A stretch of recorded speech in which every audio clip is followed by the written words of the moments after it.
يعني احنا ك اتش ار النهارده ما بقيناش شغلنا كشؤون عاملين. احنا ك اتش ار النهارده مش دورك بس انك ترفد الناس وانك تعمل معاهم تحقيقات. احنا ك اتش ار بس مش اللي احنا بنبعت الجوب اوفر ونكلم الكانديديت في التليفون ونسكادولينج معاه ابوينتمنت معين. احنا ك اتش ار دورنا كبير قوي يا ساره. احنا دورنا ان احنا نستغل المورد البشري جوه الشركه علشان ناتشيف كومباني جولز.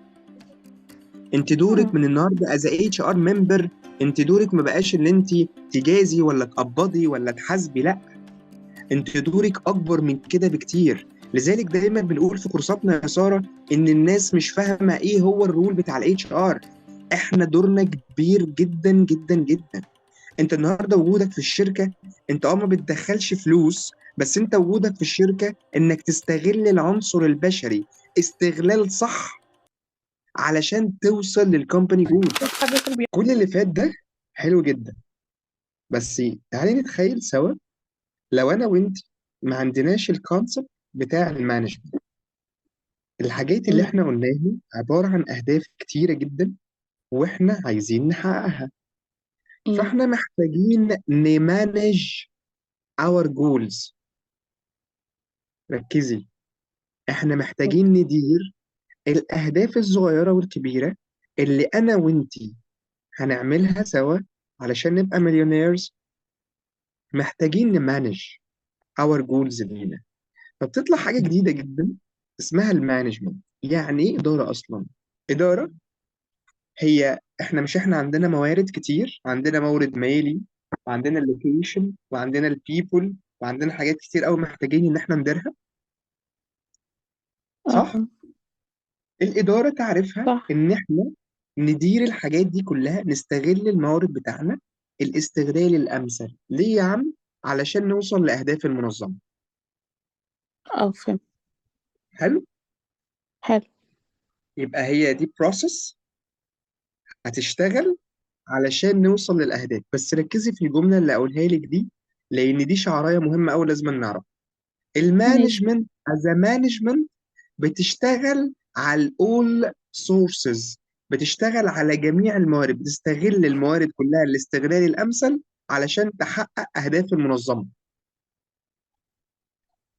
يعني بتستغل المورد البشري اه، وبتستغل تمام. المورد المالي وبتستغل المورد السبلاي تشين وبتستغل الايكويبمنت. كل حاجه بتستغلها كلها، كل ما هو في المشروع المانجمنت بتستغله الاستغلال الامثل علشان توصل لاهداف المؤسسه او اهداف الاورجنايزيشن.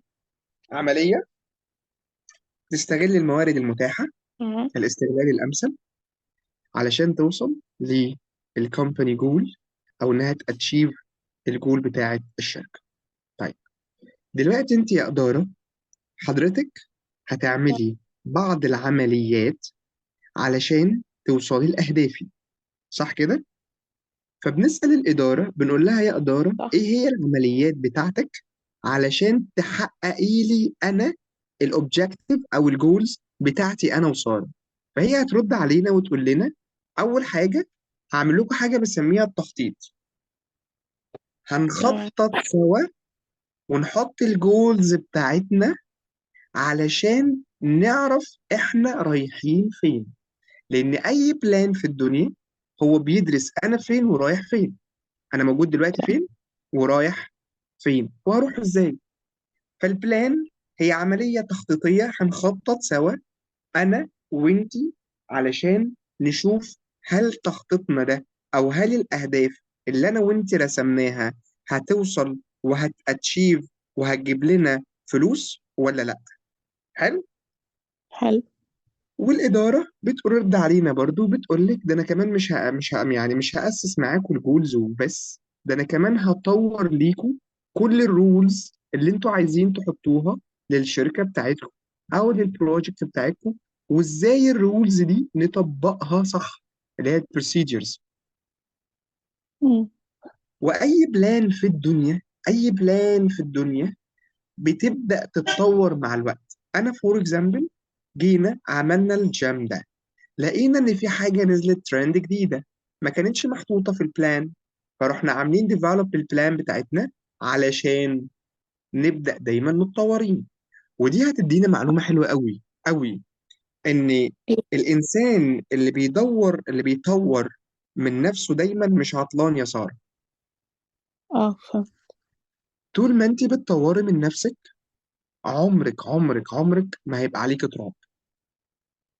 لذلك مم. دايما كانوا العلماء يقول لك invest yourself. طول ما انت استثمارك في نفسك هو اغلى استثمار في الدنيا. صح. فاحنا لازم ان احنا نستغل عندنا كتير وقت متاح، حياتنا جميلة زي ما بنعيش حياتنا، ندي على الاقل ساعة في اليوم ان احنا نستثمر في نفسنا. احنا معانا 24 ساعة او كلاس في مم. الاسبوع، المهم ان احنا دايما نسعى للتطوير من نفسنا. نرجع تاني للمانجمنت عشان ما تزعلش مننا. قالت لك انا هعمل لك تخطيط، ماشي. مش هعمل لك تخطيط وبس، ده انا كمان هعمل لك حاجه اسمها اورجنايزنج.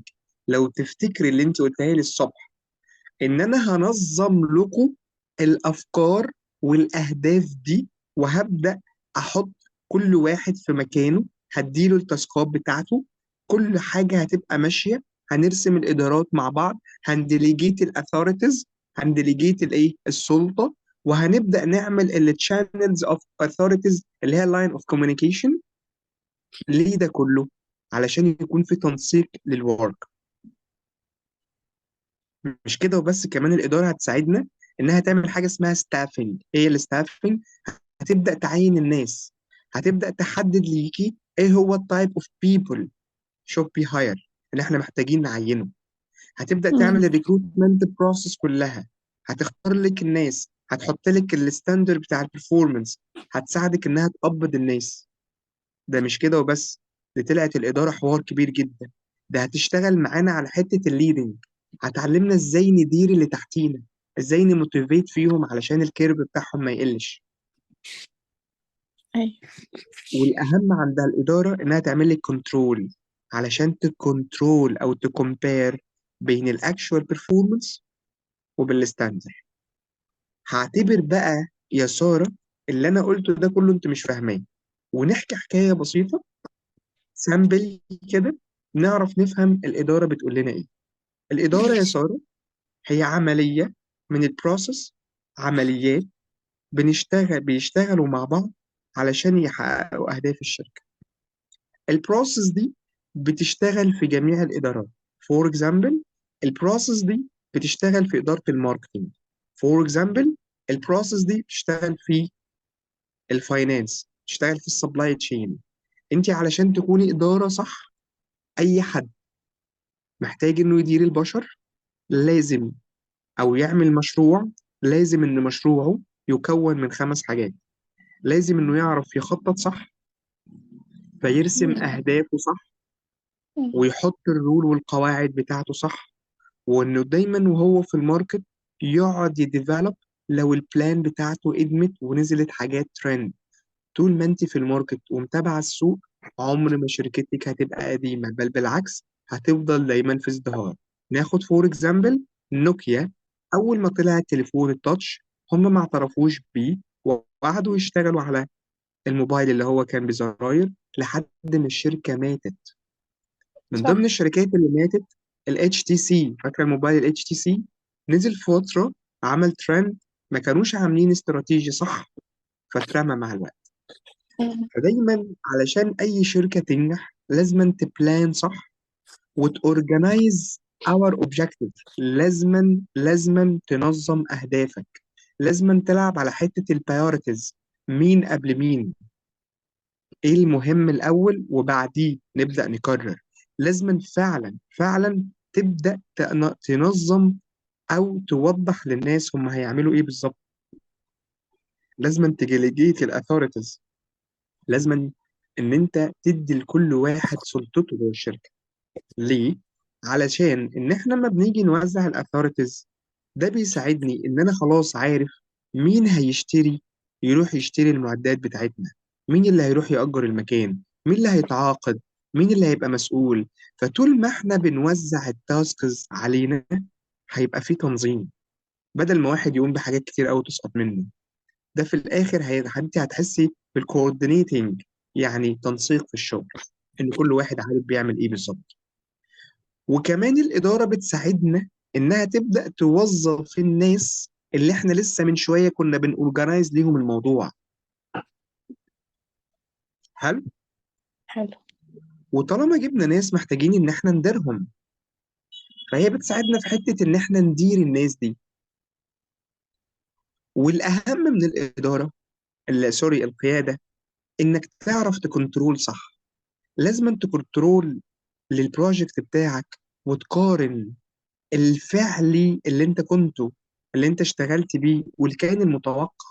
فور اكزامبل، انا مثلا عايز انتج، فور اكزامبل، او عايز مم. يكون عندي في الجيم اللي انا عملته في الاوبننج بتاعه يجي لي 1000 ممبر.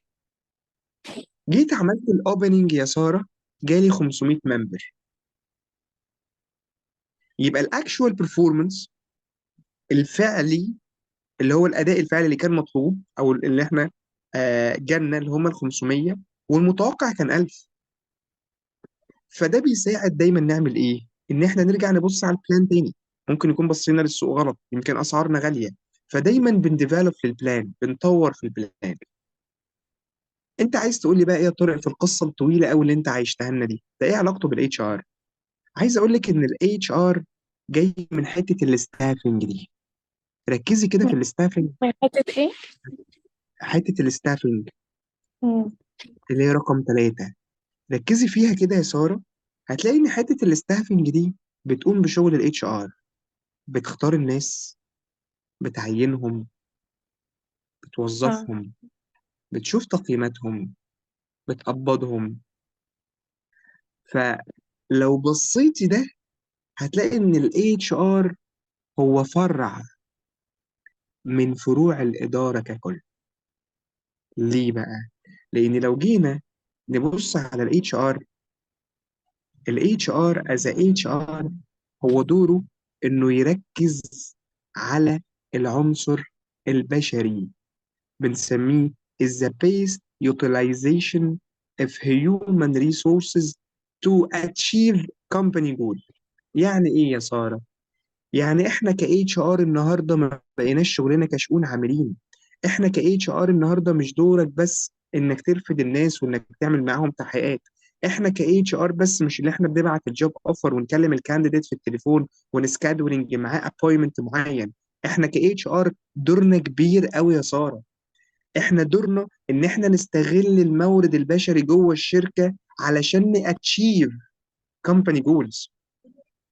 انت دورك مم. من النهارده از اتش ار ممبر، انت دورك ما بقاش ان انت تجازي ولا تقبضي ولا تحاسبي، لا، انت دورك اكبر من كده بكتير. لذلك دايما بنقول في كورساتنا يا ساره ان الناس مش فاهمه ايه هو الرول بتاع الاتش ار.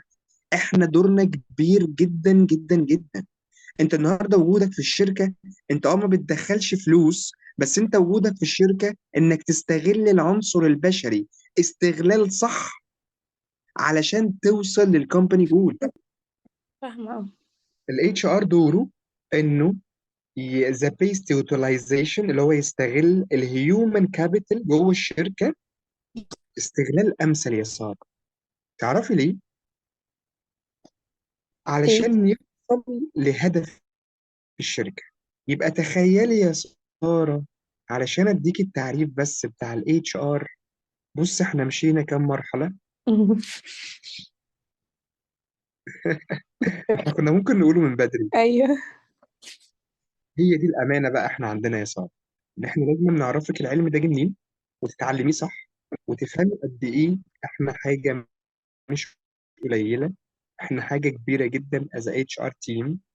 وكونك من النهاردة انت بقيتي HR، فلازم تهيئي نفسك، وخصوصا في الكورسات اللي هتاخديها معانا، ان احنا بنديكي اصل العلم والتطبيق كمان. مم. فبالتالي النهارده كده انت فهمتي ان ال HR هو مش بيعمل حضور وانصراف. يعني لو جيت سألتك تعرفي ايه عن ال HR هتقولي لي ايه؟ هقول لك ان هو بيعمل evaluation وبيعمل شيتس مرتبات، وان هو ايه برضو مش عارفه. تعرفي كل اللي انت قلتيه ده اصلا مش HR. اه، ده بالظبط، ده كانت فكرتنا بقى، لكن بعد طبعا الكورس فهو فيه حاجات كتير قوي بعد محاضرة النهاردة أصلا، في حاجات كتير قوي فهمتها. اوكي. الاتش ار لما اجي اقول لك اتش ار از ديفينيشن يعني ايه اتش ار، فتقولي لي ان هو بيستغل المورد البشري عشان يوصل لاهداف الشركه.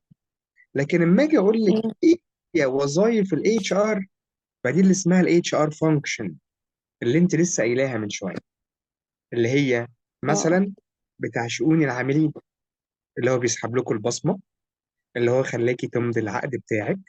حلو. مم. ان هو بيقول لك انت متبقي منك رصيد اجازاتك قد ايه، انت اتاخرت النهارده، انت بصمتك معلقه، انت خدت بكره اجازه، انت المفروض تبعتي ايميل بالاجازه، انت بلا بلا بلا بلا بلا بلا بلا.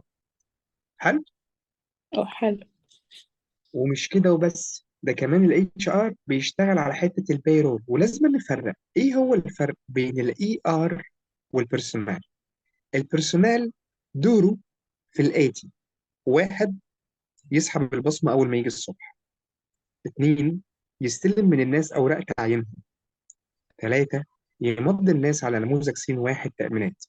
أربعة، يمنى استمارة نموذج 111 علشان يخلي الموظف الجديد قبل ما يتعين في الشركة يروح يكشف. خمسة، يملى البيانات اللي موجودة في كعب العمل ويرسلها لمكتب العمل. أنا مش عايز وشك، يعني كل حاجة نتعلمها ما تلاقيش. أنا مقصودي الراجل بتاع الإي آر فهو دوره أكبر من كده بكتير بقى يا أستاذة. الموضوع كبير جدا يا أستاذة سارة. إحنا دورنا از اتش ار تيم، إحنا وبنساعد ان احنا نوصل للكالتشر بتاعت الشركه. احنا كمان دلوقتي بقى عندنا جوب تايتل جديد اسمه اتش ار بزنس بارتنر. انت كاتش ار من النهارده بقيتي بارتنر مع صاحب الشركه. ما خلينا نحسبها بالعقل، انا جاي احقق لك اهدافك، يبقى انا شريك معاك ولا مش شريك؟ صح. انت من النهارده انت بقيتي شريك في الاورجنايزيشن اللي انت شغاله فيها. ليه؟ علشان هتقدري في خلال نهايه الكورس هتستغلي الناس اللي عندك الاستغلال الامثل علشان توصلي لاهداف الشركه صح. عن طريق عن طريق وظائف الاتش ار. هل حلو. طب الراجل بتاع البيرول ده بيعمل ايه يا ساره؟ الراجل بتاع البيرول ده يا ساره اللي بعد ما الراجل بتاع البرسونال يسحب البصمه ويظبط كل حاجه، بيروح هو يعملها كالكوليت كده، كالكوليشن، يعمل بعض المعادلات على الاكسل عشان يطلع لحضرتك مرتبك. ده احنا بنتعلم ازاي نبعت المرتب عن طريق الايميل، ازاي نعمل ترانسفير للبنك. هنتعلم حاجات حلوه كتير ان شاء الله. مش كده وبس، ده احنا كمان من ضمن الفانكشن اللي هتساعدنا ان احنا نوصل للكومباني جولز حته التريننج. النهارده ساره لو ما كانتش خدت تريننج انها ازاي تتعامل مع الكلاينت، اول ما هيجي اول كلاينت لينا ساره ممكن تهب في وشه، يكلمها باسلوب ما يعجبهاش، فممكن ساره تتحول عليه. انت مين انت مم. عشان تكلمي؟ عارف الجو ده. ايوه.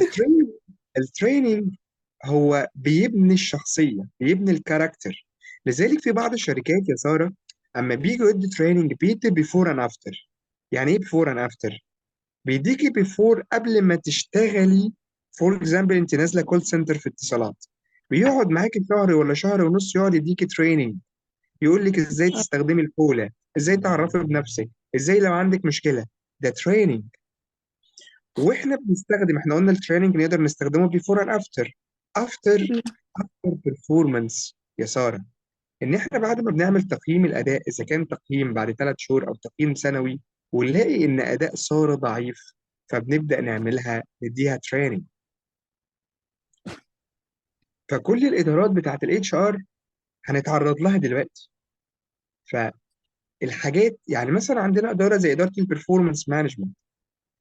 الاداره دي هي اللي بتساعدنا ان احنا نعرف هل الموظف ده شغال ولا مش شغال، هل بيحقق التارجت بتاعه ولا مش بيحقق التارجت بتاعه، هل الاتيتيود والبيهيفير بتاعه بينه وبين زمايله وبينه وبين العملاء عامل ازاي. البرفورمانس مانجمنت ده خطير جدا جدا جدا جدا يا ساره، لان ده اللي بيساعد ان ده بيرفلكت دايما، بيسمع في المرتبات. فالنهارده لو كان اداء ساره ضعيف، هل تعتقدي ان مرتبها هيزيد؟ هل تعتقد انها ممكن تقعد في يوم من الايام اصلا؟ لا. اكيد هتمشي. مم. فبالتالي احنا علشان نستغل الاستغلال الامثل للمورد البشري بنستغله عن طريق وظائف الاتش ار اللي احنا لسه قايلينها، ولسه في وظائف تانية.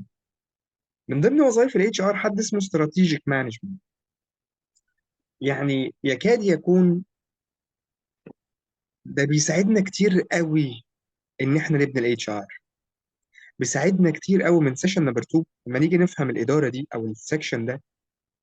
بيعلمك ازاي تفكري فكر استراتيجي، فلما تيجي تشتغلي في تايتل اتش ار بزنس بارتنر تعرفي تبصي على الاوبجكتيفز بطريقه مختلفه. هنتعلمها، مش هنسبق الاحداث. بعد كده ماشي. بنتكلم من ضمن وظائف الاتش ار حد اسمه كومن بان. تعرفي ان الكومن بان ده حد خطير قوي يا ساره؟ عشان اعرفك بس اهميه الاتش ار وان انت هتبقى حد جامد قوي، او انت كاتش ار كونك انك دخلت المجال ده فانت حد جامد قوي. الكومن بين ده يا ساره يعتبر من اخطر الاقسام اللي موجوده في الاتش ار. ليه يا ساره؟ كلمه compensation يعني تعويض. انا بعوض الموظف نتيجه تعبه وجهده ومجهوده ووقته اللي كان اداهولنا. فالتعويض، لو انا قلت لحضرتك انت دلوقتي في جيم اكس بعيدا عن ذكر الاسماء، جالك اوفر من جيم تاني، لو انت بتاخدي في الجيم ده 1000 جنيه، جالك اوفر 5000 جنيه، هتروحيه ولا مش هتروحيه يا ساره؟ اروح. تعالي بقى اقول لك الافظع. تخيلي ان احنا في القسم بتاع ده الكول كوماند بان بنتعلم ازاي نبني البانفيت فروم سكراتش. انت النهارده لو الجام ده بيديكي انك تقدري تشتركي فيه فور فري، كونك انك شغاله تقدري انك تجيبي اتنين من عيلتك يحضروا معاكي فور فري مدى الحياه مثلا او كل سنه. انا اقصد، لان انا طبعا ما اشتغلتش في الجيم فمش فاهم اكتر، ان هو احد يقدم لك بنفيت. رقم اتنين انه بيوفر لك وجبه وانت شغاله. رقم ثلاثه بوجبه صحيه. رقم اربعه بيقول لك ان انا هديكي مثلا كلاسز مع الترينرز فور فري كونك انك شغاله معانا. رقم خمسة إن أنت هيبقى معاكي ميديكال انشورنس، لو تعبت في أي وقت لا قدر الله تروحي تكشفي ببلاش. تخيلي أنت لما يجيلك أوفر يا سارة في مرتب كويس وبنفيت زي اللي أنا قلتها دي، هتسيبيه؟ لا طبعا. فإحنا كقسم ده القسم الكومن بين بنسميه قسم خطير. ليه؟ لأن هو بيعمل حاجتين مهمين أوي يا سارة. أول حاجة بيعمل حاجة انترنال وبيعمل حاجة اكسترنال. أول حاجة انترنال إن هو اللي بيظبط هيكل الأجور جوه الشركة، وبيعمل حاجة وبيشهيص على الموظفين جوه الشركة. وتاني حاجة بيعملها الاكسترنال، إن الناس أول ما بتسمع عن الشركة دي بتدي مرتبات كويسة وبتعمل مزايا كويسة، الناس بتبقى بتجري وبتتهافت إن هم يشتغلوا فيها يا سارة. مم. شفت إحنا دورنا مهم إزاي يا سارة؟ ايوه. ده لسه في أكتر، ده أنت هتشوفي حاجات حلوة. من ضمن شغلنا كمان حاجة بنسميها الأو دي. الناس أحيانا تفسرها إنها اسمها Organization Design. تعرفي ان احنا زي المهندسين يا ساره، ان احنا بنصمم الشركه، وانت هتصممي الشركه اللي انت لسه البروجكت بتاعك الجيم هتصمميه بايدك. تعرفي ان احنا مهندسين اصلا. لا. تعرفي كمان ان احنا اصلا من ضمن المهام بتاعتنا ان احنا بنقدر نديفلوب اي شركه نخشها. انت هتشوفي مفاجآت حلوه قوي في الكلاسز بتاعتنا ان شاء الله. انا بتفاجئ فعلا. اه. ومن ضمن مهامنا اللي انت لسه قايلاها من شويه، انا النهارده فتحت الجيم، اكيد محتاج اعين ناس كواليفايد للجيم ده. محتاج اجيب ترينرز محترمين، محتاج اجيب ناس فعلا كاستمر سيرفيس محترمه يخدموا على الكلاينت من اول ما يدخل لحد ما يخرج في نهايه يومه يكون ساتيسفاي. فاحنا ك اتش ار مم. وظايفنا كتير والمسميات بقت كتير. الغرض من الكلام ده ايه يا ساره؟ ان انا علشان اديكي تعريف الاتش ار، بص انا مشيت معاكي مراحل عامله ازاي علشان تفهمي صح. لازما كنا نبدأ معاكي قبل ما نقول لك، وممكن كنت تخش في بداية الكلاس وأقول لك يا سارة ال HR هو يستغل المورد البشري وشكرا. لكن كده أنت فهمت يعني إيه organization أنت هتشتغلي فيها أو هتأسسيها. فهمت يعني إيه إدارة الأمبريلا الكبيرة، وعرفت إن ال HR فرع من الإدارة الكبيرة دي. اتكلمنا عن الفانكشن بتاعت ال HR. حلو.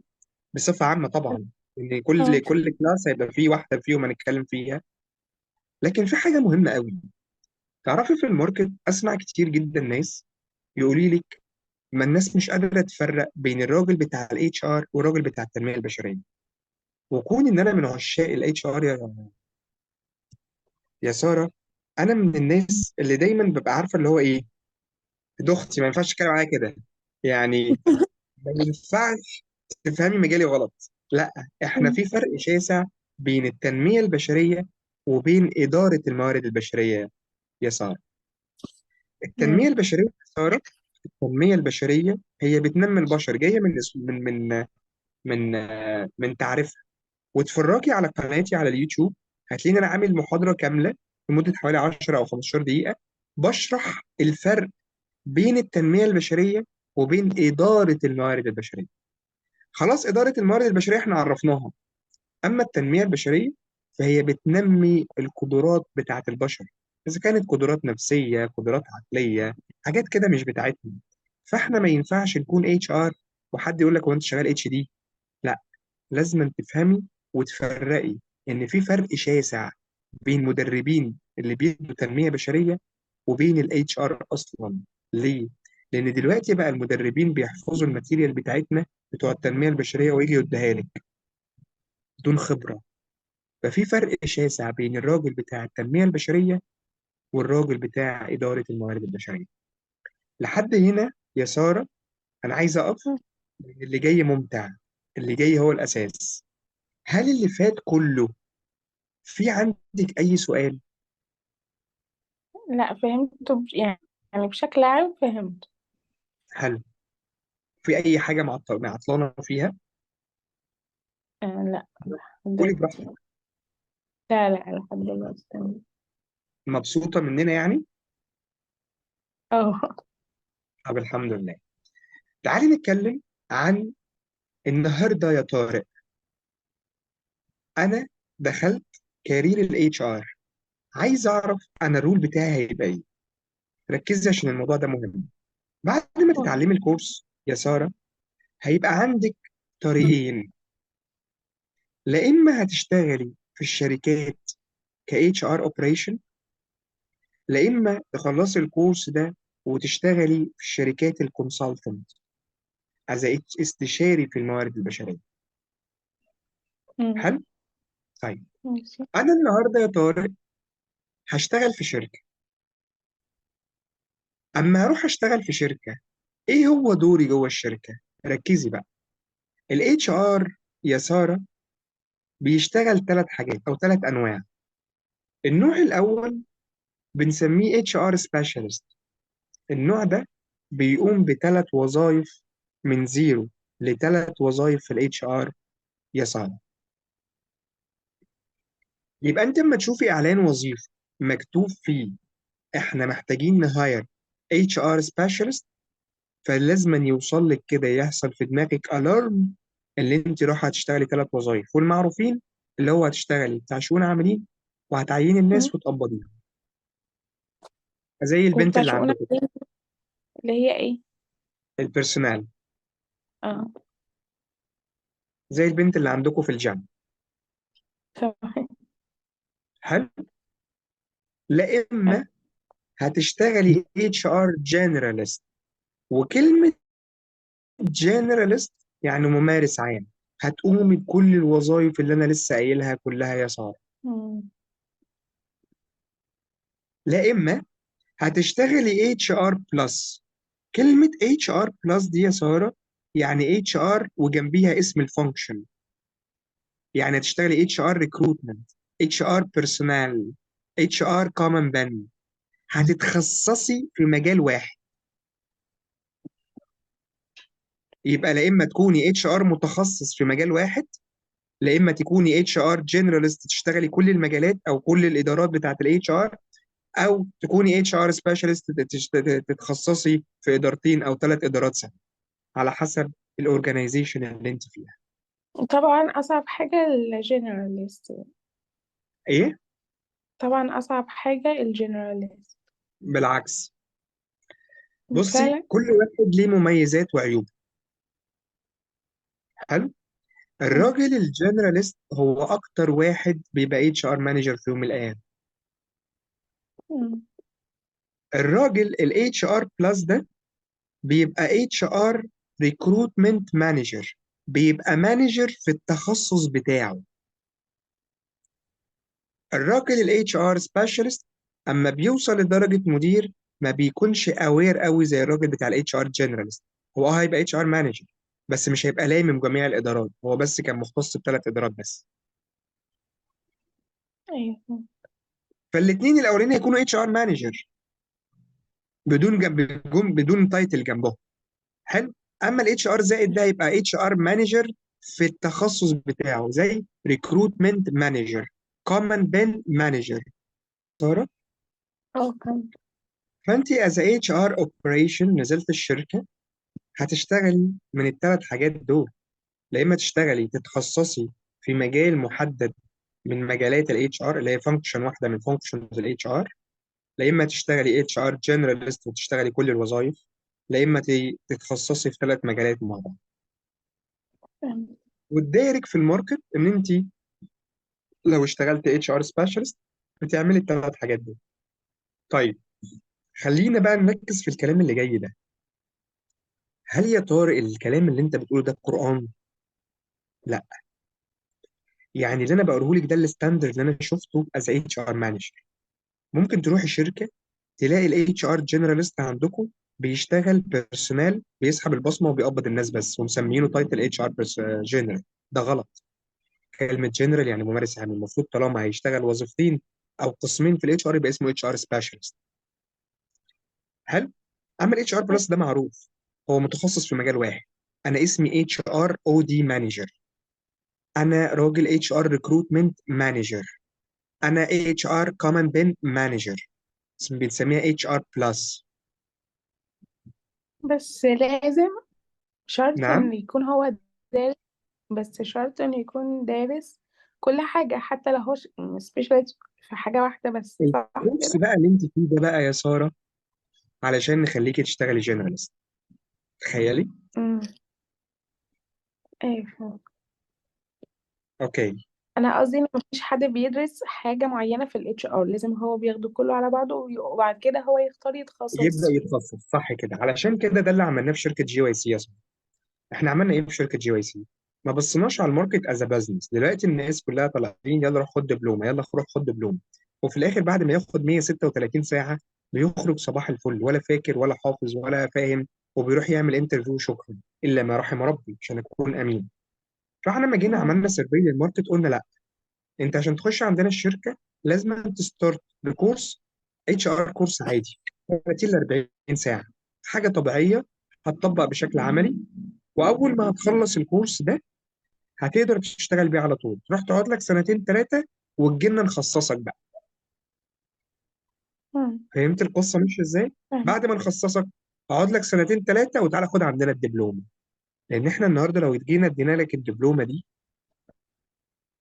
لو انا مثلا حد زي ساره لسه داخل المجال وجت اديها 136 ساعه، هي هتزهق وهتتخنق مني وهتقول انا ايه اللي دخلني المجال ده؟ طب انا نسيت الكلام اللي اتقال الاسبوع اللي فات، طب انا لا هذاكر امتى؟ لا. الحياه بسيطه بس نفهمها صح. أيوة. فانت ك اتش ار خبره تنصحني بايه؟ ان انا ابدا حاجه بسيطه. لازم ابدا حاجه بسيطه. ليه؟ علشان ما تكرهش المجال، علشان ما تنساش، علشان حاجات كتير جدا منها ان انت هدفك انك تشتغل. فبالتالي لازم تبدا بسيط علشان تجوين معانا في الكارير. لكن يا فرحتي هتاخد دبلومه 200 ساعه واول ما تيجي تقعد معانا ك اتش ار اه. قبل ما اعمل حاجه زي كده المفروض ابقى فاهم انا واكون واعي. انا النهارده لما اخد دبلومه 200 ساعه طب وبعدين؟ وفي الاخر اول ما بنزل اسال زمايلك، اسالي اي حد خد دبلومه واشتغل، هيقول لك انا دوري ان انا اكلم الكانديديت في التليفون او اسحب البصمه او مش عارف احضر ورق للمدير المباشر بتاعي. تخيلي يا ساره. مم. ليه؟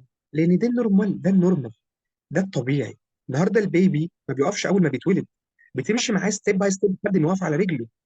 هو ده اه. الكونسبت اللي احنا ماشيين بيه، ان احنا نمشي معاك ستيب باي، احنا شايفينك بيبي فبنمشي معاك ستيب باي ستيب، نديك العلم بالمعلقه بالراحه لحد ما تقفي على رجلك ونبدا نشتغل عليكي. لكن انت لسه بيبي، ينفع البيبي الصغير ده ياخد تعليم ابتدائي وهو اصلا لسه بيرضع؟ مش لوجيك، مش هيفهم. ايوه. ده هو بيتعرف على الدنيا بكل حاجه بيحطها في بقه، مش فاهم. مم. فده اللي احنا فكرنا بيه بعد ما عملنا السيرفي للموقف، وطلعنا بالكورس اللي انت فيه ده يا ساره. المفروض ان الكورس ده بعد ما تخلصيه ان شاء الله تكوني بقيتي تمام، اوير فهمت.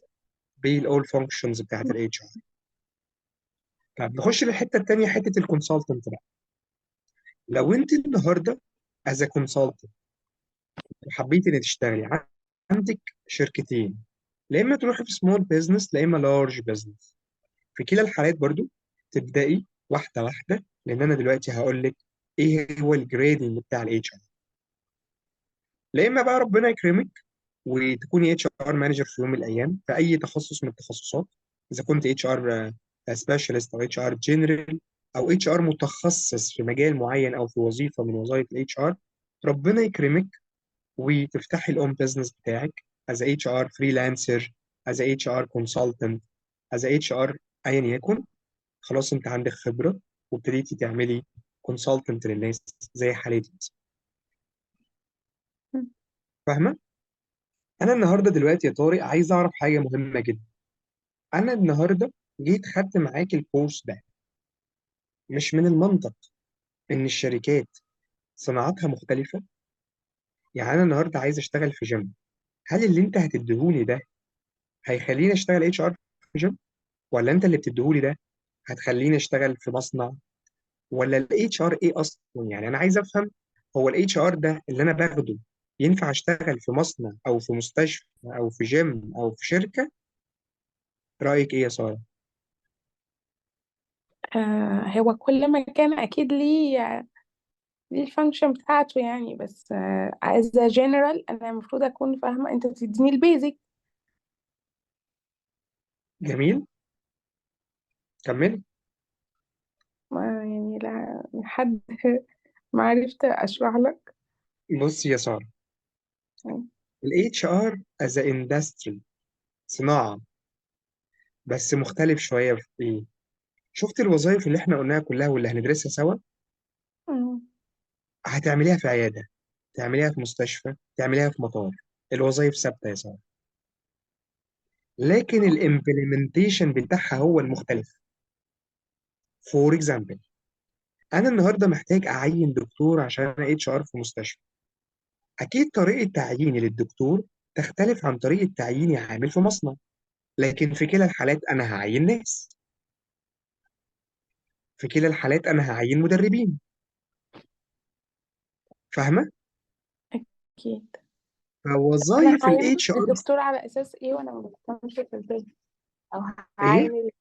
هعين الدكتور على اساس ايه وانا مش بفهم في الطب؟ او هعين الترينر على اساس ايه وانا ده بقى اللي انت هتعرفيه بقى يا ساره ان شاء الله سيشن رقم 3. ان شاء الله. بص يا ساره، احنا نعين اي حد خلقه ربنا ان شاء الله لو عالم، طالما معاك التركايه ومعاك التول وفاهمه كويس، تعيني عالم لو في البرازيل. مم. تاني أهم حاجة نفهم إزاي نستخدم التول صح. ان خليني شاء أرد الله. على سؤالك دلوقتي.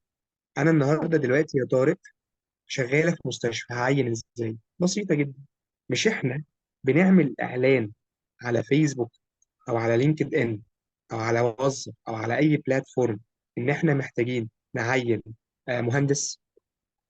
اه. والناس بيشوفوا الإعلان بتاعك وبيبعتوا لك السي فيز بتاعتهم. ايوه. نفس الفكرة. ايه اللي بيحصل؟ هنعرفه في الحلقه رقم 3. خدت بالك من كلمه حلقه دي؟ هنعرفه في سيشن رقم 3 ان شاء الله. ان شاء الله. اوكي.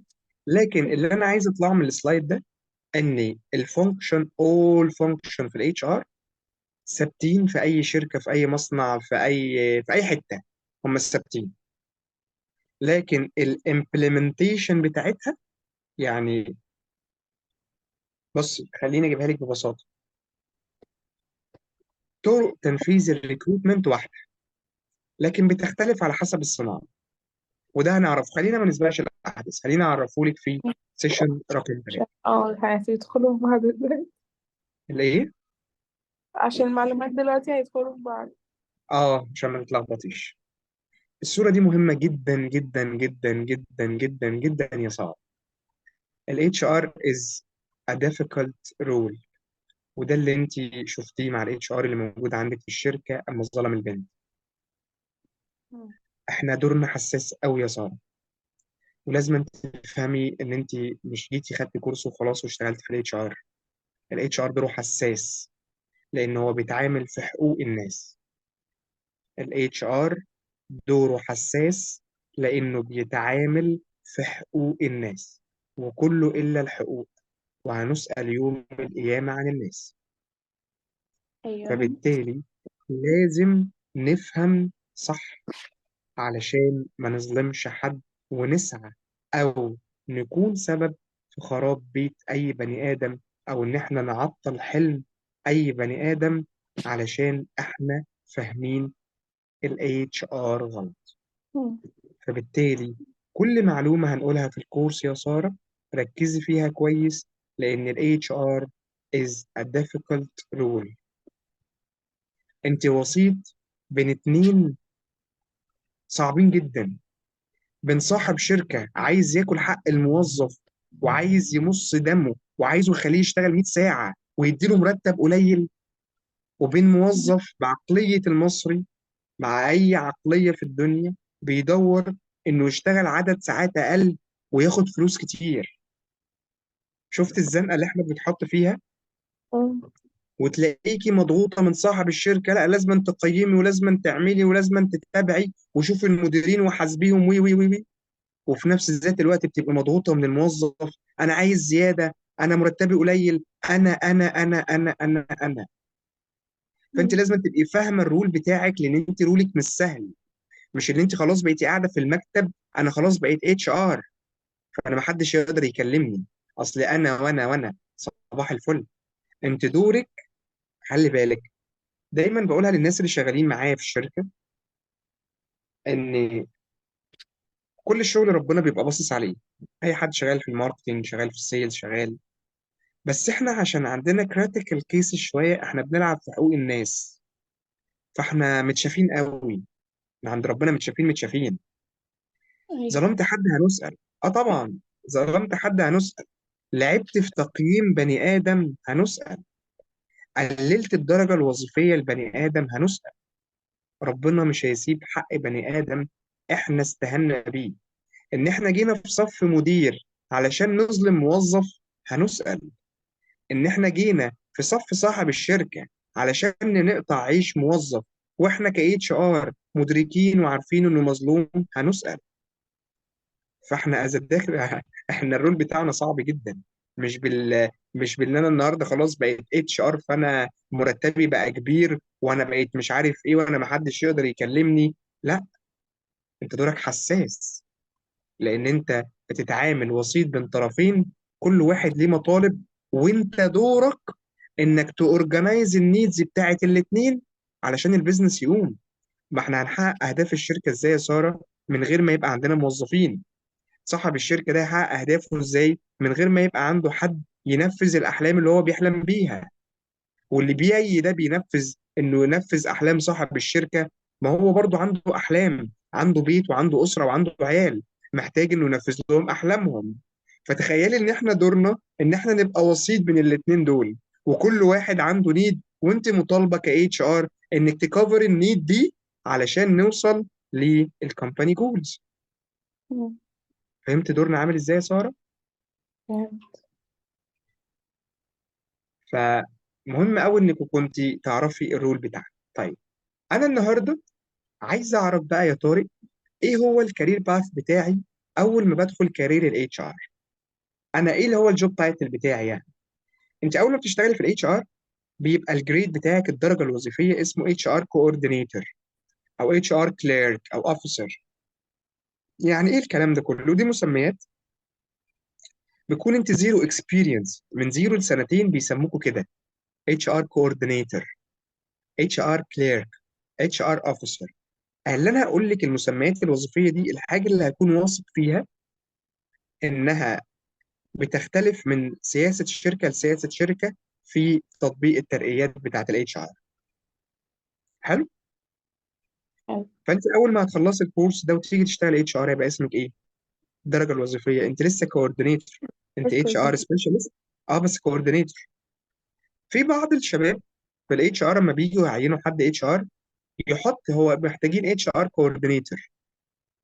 ايوه انا عايز افهم الكوردينيتور ده هيشتغل ايه؟ يبقى الواجب عليا ان انا احطه اتش ار جنراليست بس من 0 ل 2. يبقى انا عارف ان هو شخص كوردينيتور هيجي بس هيتعك شويه في الادارات بتاعت الاتش ار. لازم نحدد للشخص هو جاي يعمل ايه بالظبط. هيبقى سبيسيفيك في مجالات مخصصه، او هيبقى متخصص في مجال معين اللي هو احنا محتاجين اتش ار ريكروتر او اتش ار كوردينيتور. واما لما نكتب في الجوب ريكوايرمنت او الجوب ديسكريبشن اللي هو هيشتغل في الريكروتمنت، هيهندل الكولز، هيهندل الانترفيوز اند سو اون.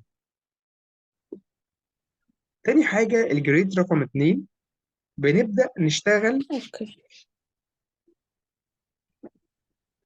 بيبدا الجريد بتاعك يعلى شويه بقى، من 2 ل 4 بتكوني اسمك اتش ار جونيور او بلاش جونيور. خليني اقول لك ان كلمه جونيور دي اصلا في بعض الشركات بتقول لك انت عشان تبداي معانا تكوني اتش ار جونيور او اكزيكتيف. كلمه جونيور دي المفروض انها تكون، خلي بالك بقى في الدرجات الوظيفيه مفيش حاجه اسمها المفروض، لان انت بتشوفي على حسب حجم الشركه يا ساره. الدرجات اوكي. الوظيفيه ركزي، الدرجات الوظيفيه مش ثابته. ليه؟ علشان حجم الشركات. في شركه يكون حجمها 100 موظف فتلاقي نفسك الخطوات الوظيفيه فيها تكوني اتش ار جونيور بعد كده تبقى اتش ار مانجر.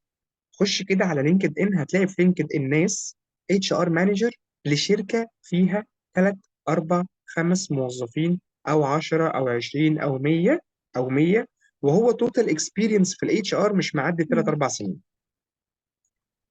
فاهمه؟ فاللي انا بقوله ده مش قادرين نمسكه في السوق.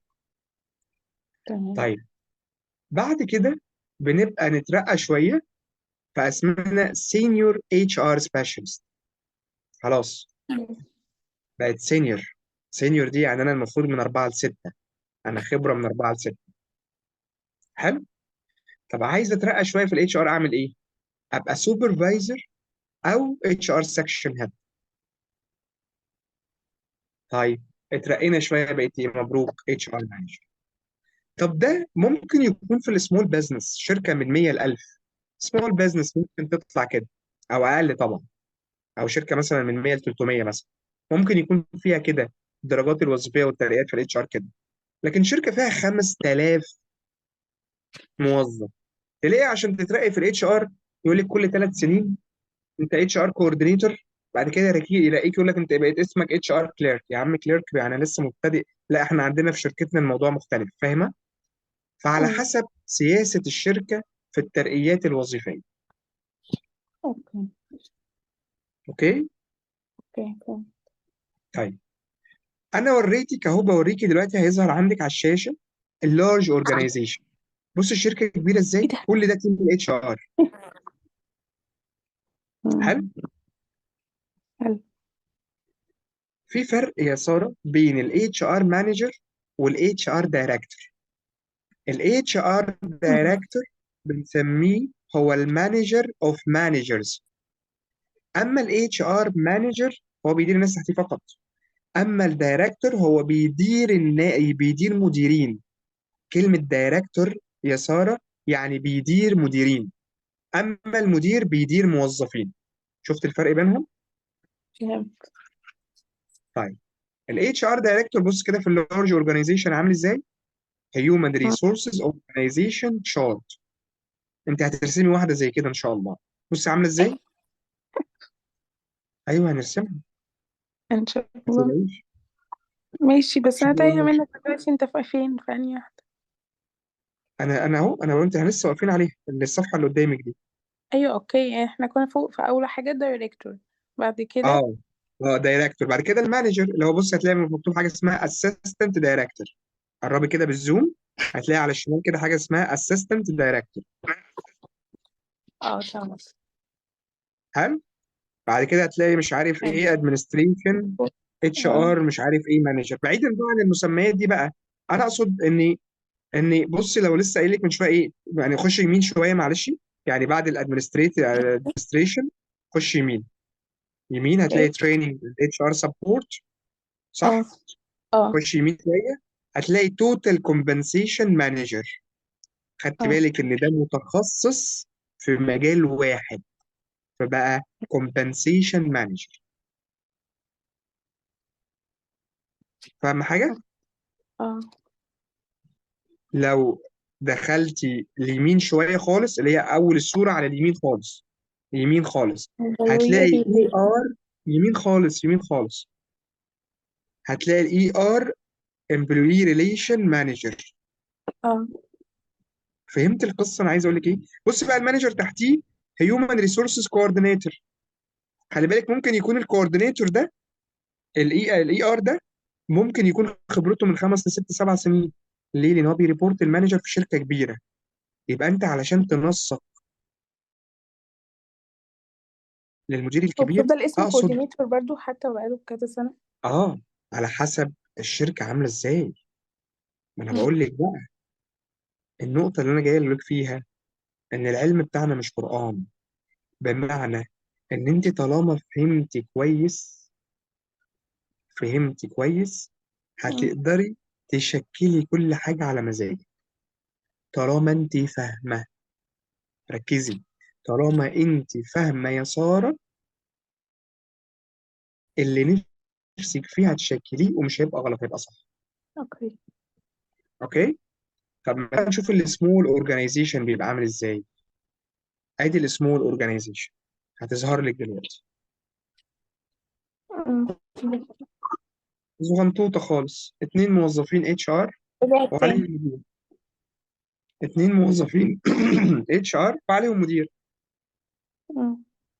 وشكرا. ده السمول اورجانيزيشن. أيوة. انا خلصت يا ساره، فعلا. النهارده خلص فعلا. انا يعني عايزه اقول لحضرتك بجد انا اصلا كمان ما حسيتش بالوقت واستفدت حاجات كتير. حاجات كتير قوي دماغي اتفتحت ليها اصلا انا ما كنتش عارفاها وما كنتش عارفه ان احنا المفروض اساسا نقدر ندرس البيزنس ذات نفسه عشان نعرف افهم ال HR يعني. طيب الحمد لله. انا مبسوط اني كنت معاك النهارده، انا وهبسط اكتر ان شاء الله انك هتعملي التاسك اللي هخليكي تكتبيه بايدك دلوقتي. هقول لي بقى. وممكن ادخلك مع جروب الشباب تشتغلي معاهم. هما كده كده الاساينمنت هينزل لكم النهارده. انا قلت مش هقدر انزله غير لما اديك المحاضره بتاعتك، علشان كلكم تكونوا على نفس التراك. حلو. حلو. فممكن ادخلك معاهم في الجروب، كده كده انت موجوده على جروب الواتساب. انتوا اه. 16 بني ادم، فبراحتكم بقى يعني تخانقوا مع بعض ويلعبوا سوا، المهم توصلوا لاهدافكم في الاخر. فهضيفك على الجروب معاهم، خلي حد محمود يضيفك. وبالاضافه لده ركزي انك تتعلمي. صدقيني ان شاء الله، ان شاء الله ربنا ادانا من الملكه ان احنا نقدر نوصل المعلومه بطريقه سلسه وبسيطه، وان شاء الله نكون عند حسن ظنك. طبقي كويس، ما تعطليش، ولو عطلتي انا موجود علشان تستفيدي وتتعلمي. احنا في الشركه هنا يا ساره هدفنا ان احنا نعلمك، فساعدينا ان احنا نعلمك. حاضر.